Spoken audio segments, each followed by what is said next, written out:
ছয় জনগোষ্ঠীৰ ক্ষেত্ৰত মই এনেকুৱা কৈছোঁ আমাৰ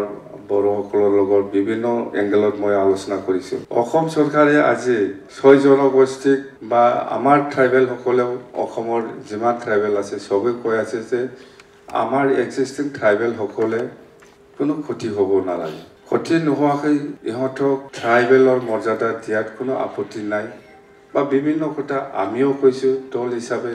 বা বিটিসি সরকার হিসাবেও আমি অনুমোদন দিছি যদি সরকারে ভাল এটা চিন্তা কৰি আছে নিশ্চয় এক্সিষ্টিং ট্ৰাইবেল টু কোনো ক্ষতি নোহোৱাকৈ কিবা একটা এমেন্ডমেন্ট আনিব পাৰে কনস্টিটিউশনটো মানুহে বনাইছে বেলেগ কিবাটো বনোৱা নাই যদি 6 শিডিউল অকল পাহাৰীয়া অঞ্চলৰ কাৰণে এইটো এমেন্ডমেন্ট কৰি পেলাই প্লেন্সৰ কাৰণে চুক্তি কৰিব পাৰে এই ট্ৰাইবেল 6 জনগোষ্ঠী কিয় নোৱাৰে উইদাউট এফেক্টিং প্ৰেজেন্ট ট্ৰাইবেল এটো কিবা একটা এমেন্ডমেন্ট কৰিব পাৰে আমাৰ যুক্তি এনেকুৱা কোনে কি বুজি পায় নাপায় মই নাজানো